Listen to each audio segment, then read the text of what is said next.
नमस्कार दोस्तों, आप लोगों का स्वागत है छात्र शिक्षक पाठशाला चैनल पे।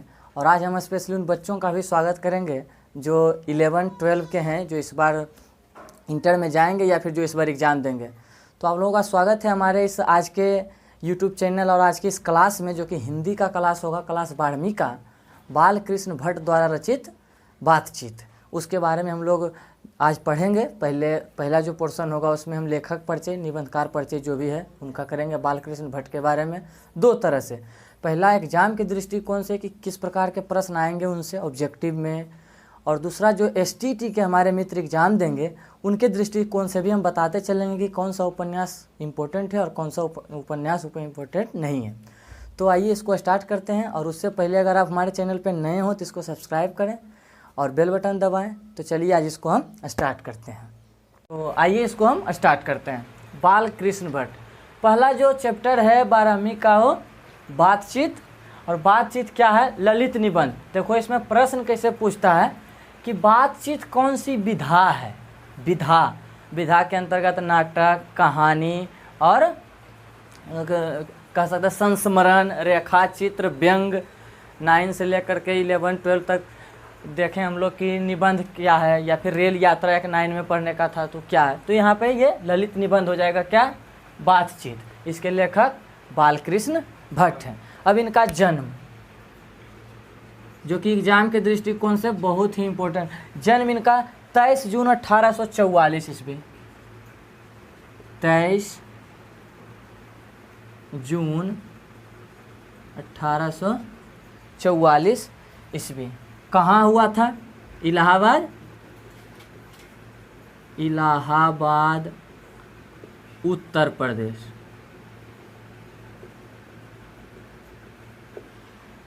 इसको याद करना बहुत ज़रूरी है, क्योंकि इलाहाबाद तो कम लेकिन उत्तर प्रदेश बहुत ज़्यादा जगह दिया हो रहा था कि बालकृष्ण भट्ट का जन्म कहाँ हुआ था, उत्तर प्रदेश में। तो एग्ज़ाम के दृष्टिकोण से चाहे वो इंटर के हो या फिर जो स्टेट के हमारे मित्र इस बार एग्ज़ाम देंगे वो भी आप इसे नोट कर सकते हैं। और वहीं बात करें माता पिता की, तो माता पार्वती देवी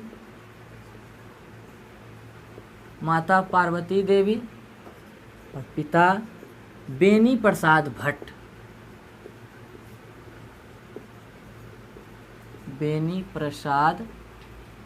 भट्ट। माता पिता को जो हम लोग याद करेंगे तो वो हमारे जो बच्चे इस बार एग्ज़ाम देंगे या जो तैयारी कर रहे हैं, तो बच्चे आप ध्यान से देखिएगा कि ये माता पिता आपको नोट करना होगा। लेकिन जो भी हमारे मित्र स्टेट के लिए हैं तो उनके लिए ये उतना इम्पोर्टेंट नहीं है कि माता का नाम पूछेगा या पिता का नाम। बस आप याद रखिएगा कि जन्म और कहाँ हुआ था। तो ज़्यादा करके आप इस पर फोकस कीजिएगा कि उत्तर प्रदेश में जन्म हुआ था। कोई भी राइटर का नाम पूछता है तो कहाँ जन्म हुआ था, राज्य का, तो राज्य उत्तर प्रदेश। आइए जो भी इम्पोर्टेंट होगा उसी पे हम लोग फोकस करेंगे। वहीं अगर बात करें एक रचनात्मकता की कि इन्होंने किस चीज़ की रचना की थी, तो एक बहुत ही इम्पोर्टेंट चीज़ है जिसके बारे में हम लोग अभी जानेंगे। इसको मिटाते हैं, थोड़ा सा जानेंगे। हिंदी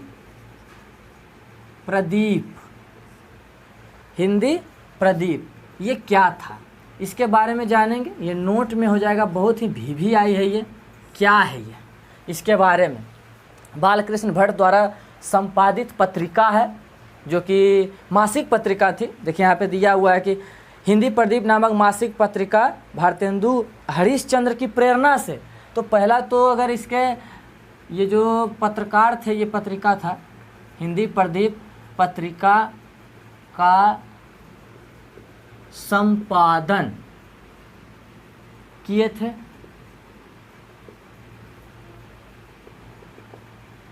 कौन किए थे? तो बालकृष्ण भट्ट। निश्चित यहाँ पे हम बालकृष्ण भट्ट के बारे में पढ़ रहे हैं तो आप लोग उतना समझिएगा कि हिंदी प्रदीप पत्रिका जो था, क्या था यह पत्रिका। एकदम ये इम्पोर्टेंट है कि हिंदी प्रदीप क्या है, समझ गया तुम लोग भी। और एग्ज़ाम के दृष्टिकोण से अगर स्टेट के बारे में बात करें तो आप लोग देखे थे 28 जनवरी को जो एग्ज़ाम हुआ था उसमें डायरेक्टली प्रश्न था कि हिंदी प्रदीप पत्रिका किसके द्वारा संपादित किया गया था। तो क्या आंसर हो जाएगा? बालकृष्ण भट्ट। अब इससे संबंधित क्या क्या तथ्य हैं वो आप लोग देखिए कि हिंदी प्रदीप पत्रिका का संपादन किए थे बालकृष्ण भट्ट जी, और किनके मार्गदर्शन में? तो यहाँ पे दिया हुआ है कि भारतेंदु हरिश्चंद्र। भारतेंदु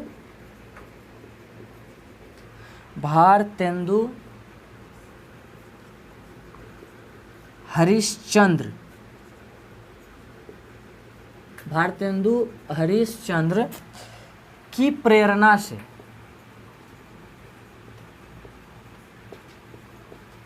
प्रश्न यहाँ ऐसे रह सकता है कि हिंदी प्रदीप पत्रिका का संपादन बालकृष्ण भट्ट ने किया था, किनकी प्रेरणा से किया था, या फिर किनको देख करके इनके मन में जागृत हुआ कि हम भी एक पत्रिका निकालें, हम भी उनसे सीख लें? तो भारतेंदु हरिश्चंद्र बहुत ही इम्पोर्टेंट है बालकृष्ण भट्ट के जीवन में, क्योंकि अगर पूछा जाता है कि बालकृष्ण भट्ट किस युग के कवि थे तो भारतेंदु युग, क्योंकि हिंदी में बहुत सारे युग हैं और रामचंद्र शुक्ल के अनुसार 3 भाग में बांटा भी गया है इसको, तो वो तो साहित्य वाली चीज़ें, लेकिन यहाँ पे हम बुक के बारे में पढ़ेंगे। और कितने वर्षों तक इसे चलाते रहे? 33 वर्षों तक, 33 वर्षों तक इस पत्रिका को चलाते रहे, मतलब संपादन करते रहे। तो हिंदी प्रदीप बहुत ही इम्पोर्टेंट है, VVI आप इसको कर सकते हैं। दोनों इंटर के बच्चे भी और जो स्टेट के हमारे मित्र इस बार एग्जाम देंगे, हिंदी प्रदीप से संबंधित प्रश्न, इसके संपादक कौन थे? तो बालकृष्ण भट्ट। और किनकी प्रेरणा से किए थे? तो भारतेंदु हरिश्चंद्र। और कितने वर्षों तक इसका संपादन किए थे? तो 33 वर्षों तक। कितने वर्षों तक किए थे? 33 वर्षों तक। तो ये यहाँ तक इतना इम्पोर्टेंट है। और आगे बात करते हैं इनकी कुछ रचनाओं के बारे में। उल जलूल बात यहाँ पे नहीं करेंगे, क्योंकि बहुत सारे इसमें दिए हुए रहता है कि कब पास किए, क्या किए, पिताजी व्यापारी थे, तो ये सब डायरेक्टली प्रश्न कभी नहीं पूछते हैं। लेखक से संबंधित उनका जन्म, उनका कहाँ जन्म हुआ था, और संपादक पत्रिका का कौन सा पुरस्कार उन्हें दिया गया था, और उन्होंने कौन कौन सी चीज़ों की रचनाएं की थी। रचना इनका बहुत सारा हो जाएगा। तो इसमें हम लोग देख करके चलेंगे कि एग्ज़ाम में कौन सा रचना पूछा जाता है। डायरेक्ट 1 नंबर का प्रश्न आएगा। तो आओ चलते हैं हम लोग रचना के तरफ। इम्पोर्टेंट रचना,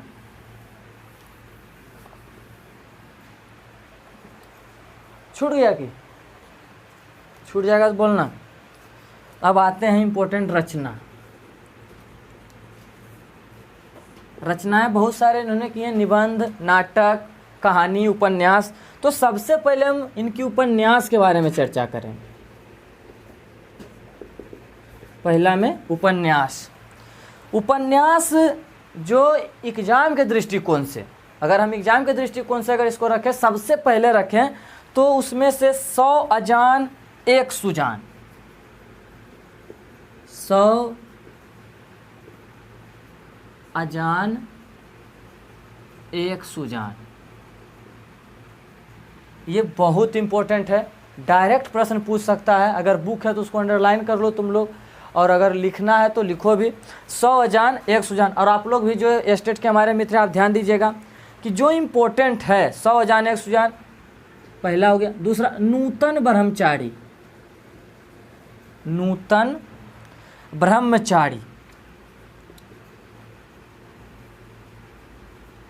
नूतन ब्रह्मचारी 2। और तीसरा हो जाएगा हमारी घड़ी,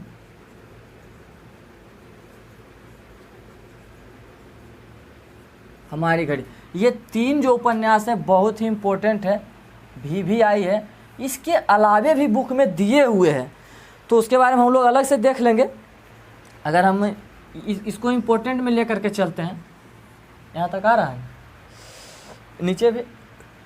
अब कुछ इम्पोर्टेंट के बारे में देख लेते हैं जो इनका आता है। तो ये चौथा में रखिएगा, रहस्य कथा।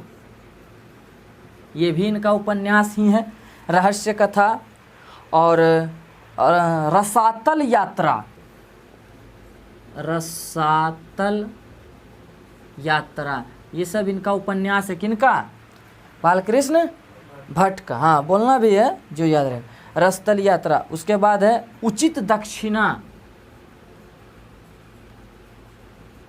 उचित दक्षिणा, और रसातल यात्रा उच्च सद्भाव का अभाव, यहाँ पे लिख देते हैं 7 नंबर। रसातल यात्रा हो गया, सद्भाव का अभाव, सद्भाव का अभाव। इसको अलग अलग हम इसलिए कर दिए हैं कि ये 3 मेरे दृष्टिकोण से और एग्जाम के दृष्टिकोण से भी बहुत इंपॉर्टेंट है, बार बार पूछा गया है। इंटर में हो, इंटर के फाइनल ईयर एग्ज़ाम में और स्टेट के एग्ज़ाम में भी पूछ सकता है। और बाकी ये 4 जो है, 4 इसको हमने नीचे रखा है, एक बार इसको भी देख लीजिएगा ताकि छूटे ना प्रश्न। तो ये उपन्यास था, इसको नोट करो तुम लोग। और उसके बाद हम आएंगे नाटक में, कि इनका जो सबसे प्रसिद्ध क्या था नाटक, जो प्रश्न में पूछा जाता है बार बार, वो नाटक के बारे में। साइड में पाउस के बटन है तो प्रॉब्लम है। तो इतना हो गया। उसके बाद एक और इम्पोर्टेंट देख लीजिएगा, एक और इम्पोर्टेंट छूट गया था हमसे, गुप्त बैरी। ये 3 के बाद इसको आप देखिएगा साथ ही 8वां में रखिएगा इसको, गुप्त वैरी। ये भी उपन्यास ही है। तो एक तरह से इनका उपन्यास हम एक बार इसको पढ़ देते हैं। 100 अजान एक सुजान बहुत इंपॉर्टेंट है। गुप्त बैरी, नूतन ब्रह्मचारी, हमारी घड़ी, रहस्य कथा, रसातल यात्रा, उचित दक्षिणा और सद्भाव का अभाव, ये इनका उपन्यास था। इसको आप लोग इम्पोर्टेंट समझिएगा और एक बार देखिएगा, इसको बुक से भी आप लोग अंडरलाइन कीजिएगा। अब आते हैं हम नाटक की ओर, कि इन्होंने किस किस नाटक की रचना की है।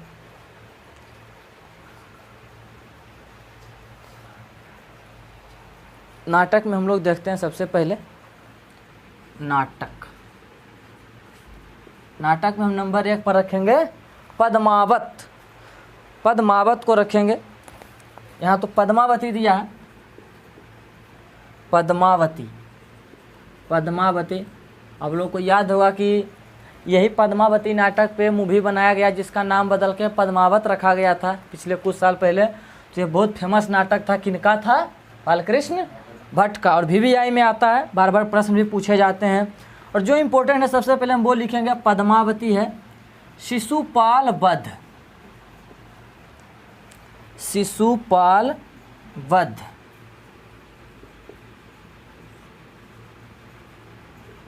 और उसके बाद जो इम्पोर्टेंट, जो हमने उसको अंडरलाइन करके रखा है, मेघनाद वध।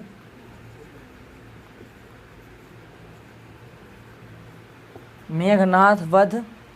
और एक है बृहनला।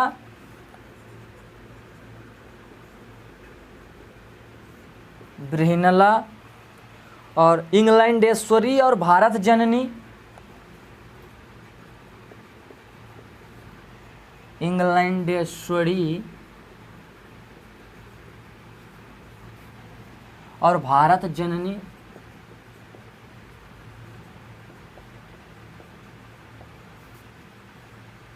भारत जननी और बाल विवाह।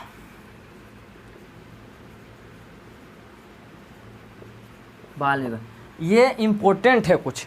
और उसके अलावे भी इन्होंने लिखा है, एक सीता वनवास भी है, ये VVI वाला ही है। सीता वनवास और एक शिक्षादान। शिक्षादान ये बालकृष्ण भट्ट द्वारा रचित कुछ VVI नाटक हैं। और इसके अलावे कुछ है जो भी हम इसको नोट करने के बाद हम बताएंगे आप लोगों को। तो आप लोग इसको नोट कीजिए, पद्मावती, शिशुपाल वध, मेघनाथ वध, बृहनला, इंग्लैंडेश्वरी और भारत जननी। ये एक है, इंग्लैंडेश्वरी और भारत जननी। बाल विवाह, सीता वनवास और शिक्षादान।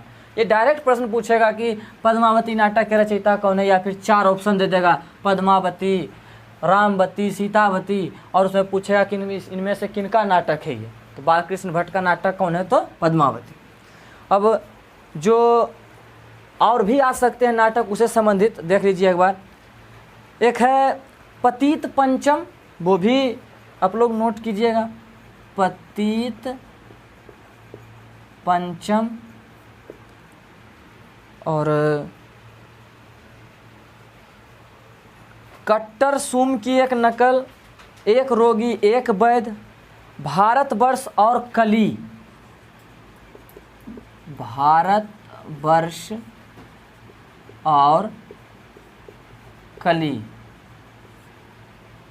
जो इम्पोर्टेंट होगा हम वही रखेंगे, बाकी आप इसको रहने दीजिएगा, बुक से आप लोग खुद देखिएगा।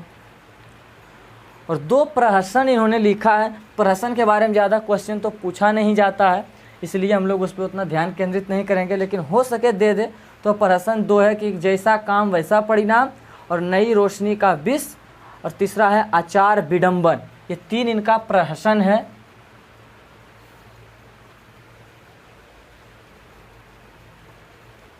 बाकी आते हैं इसमें थोड़ा सा कहानी पर भी आएंगे, जो निबंध है, ये सॉरी ललित निबंध है, लेकिन उससे पहले हम लोग कुछ जानेंगे। प्रहसन, प्रहसन क्या होता है कि उसके बारे में विस्तार पूर्वक लिखना, दोनों पहलू को ध्यान में रख करके, चाहे वो आलोचनात्मक हो या निबंधकारात्मक हो या आंखों देखा। तो पहला प्रहसन है जैसा काम वैसा परिणाम। दूसरा कौन है?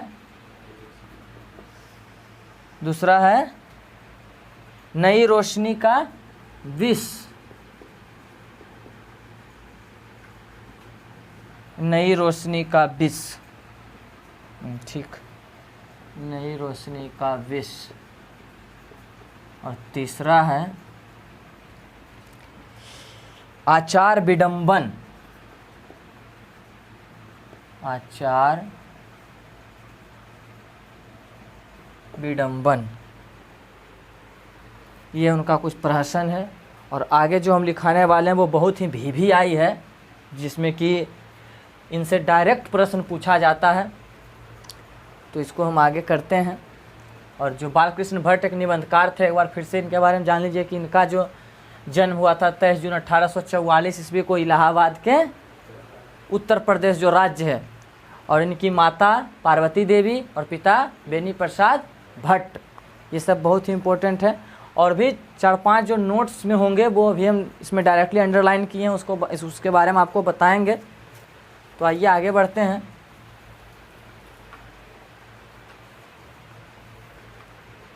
आगे बढ़ते हैं, इसके बारे में जानेंगे कि बालकृष्ण भट्ट ने, नोट में लिखिएगा कि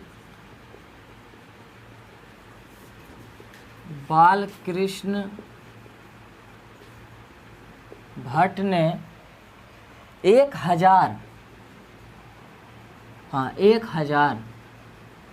के आसपास निबंध लिखे हैं। आसपास निबंध 1000 के आसपास निबंध है बालकृष्ण भट्ट का। यहाँ करिएगा, बालकृष्ण भट्ट का 1000 के आसपास निबंध है, जिनमें 100 से ज़्यादा महत्वपूर्ण है, जिसमें 100 से ज़्यादा महत्वपूर्ण निबंध है। मतलब 1000 रचना में इनका 100 निबंध क्या है? महत्वपूर्ण निबंध है, मतलब बहुत इम्पोर्टेंट है। और इनके एक और नोट में ही लिखिएगा,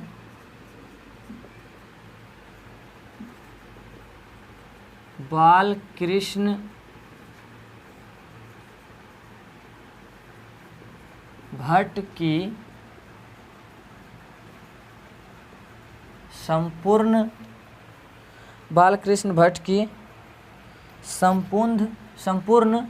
निबंध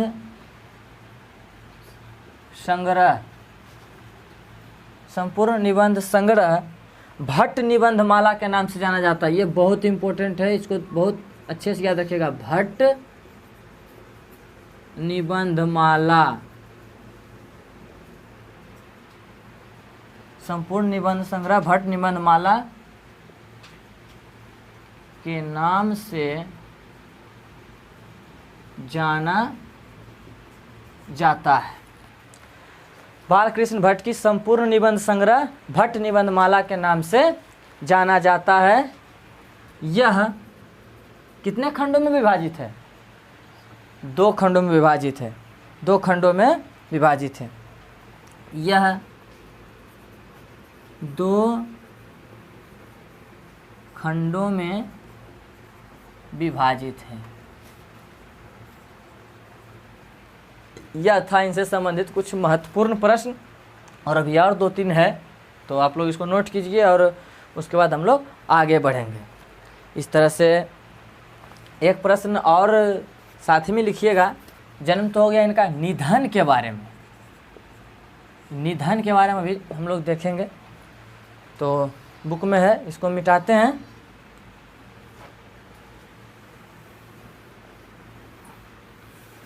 छूट जाए तो वीडियो को पॉज करके आप लोग देख लीजिएगा। निधन के बारे में पॉज कर दिया थी। निधन इनका 20 जुलाई 1914 ईस्वी, 20 जुलाई 1914 ईस्वी को। कहाँ हुआ था यह बुक में नहीं दिए हुए है, तो ये पूछता भी नहीं है प्रश्न। तो बालकृष्ण भट्ट का जन्म 23 जून 1844 कहाँ? इलाहाबाद, इलाहाबाद उत्तर प्रदेश में, और निधन 20 जुलाई 1914 ईस्वी। अब डायरेक्टली जो प्रश्न इनसे आते हैं, तो पहला प्रश्न यहाँ पे आप लोग देखिएगा कि भट्ट जी किस युग के कवि थे या किस युग के रचनाकार थे? किस युग के साहित्यकार कर देते हैं, क्योंकि बहुत सारी रचनाएं की है। तो किस युग के साहित्यकार थे? तो भारतेंदु युग। बहुत अच्छा, भारतेंदु युग। आप लोग इसको पहला हो गया ये। अब आते हैं, कुछ अंडरलाइन किए हैं हम। एक कहीं कहीं आता है, एक और आप लोग इसमें नोट में ही देखिएगा कि बालकृष्ण भट्ट गद्यकार थे। ये सब 1 लाइनर है, इसको हम लोग नोट कर ले जाएंगे। तो बालकृष्ण भट्ट गद्यकार थे, लेकिन एक चीज़ याद रखिएगा, बालकृष्ण भट्ट गद्यकार थे, साहित्यकार थे, लेकिन ये आलोचक भी थे। और सबसे इम्पोर्टेंट है कि इन्हें निबंध लिखना बहुत पसंद था, इसलिए ये निबंध की रचना बहुत खूबसूरती ढंग से करते थे।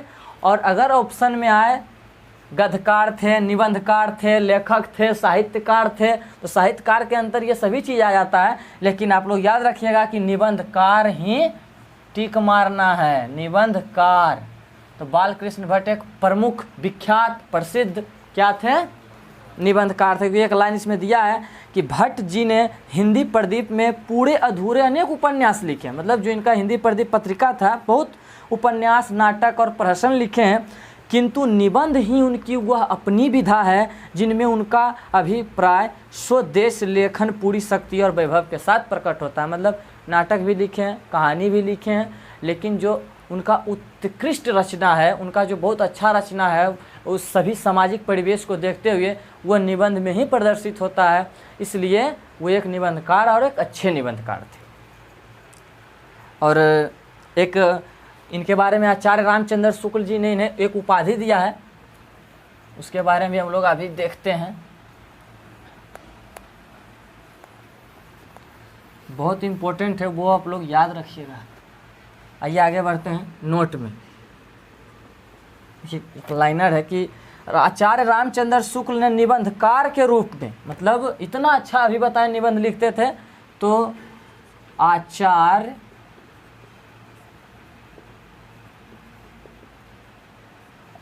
रामचंद्र शुक्ल, आचार्य रामचंद्र शुक्ल ने निबंधकार के रूप में,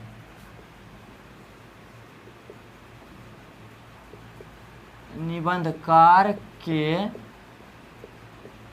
रूप में आ रहा नहीं आता, आचार्य रामचंद्र शुक्ल निबंधकार के रूप में बालकृष्ण भट्ट, निबंधकार के रूप में बालकृष्ण भट्ट को एडिशन, अंग्रेजी के निबंधकार थे, एडिशन और स्टील की श्रेणी में रखा है, एडिशन और स्टील की श्रेणी में रखा है, निबंधकार के रूप में एडिशन और स्टील की श्रेणी में रखा है। देखिए एडिशन जो थे अमेरिका के थे, बाकी स्टील के बारे में आप लोग कमेंट करके बताइएगा, हमको भी नहीं पता है।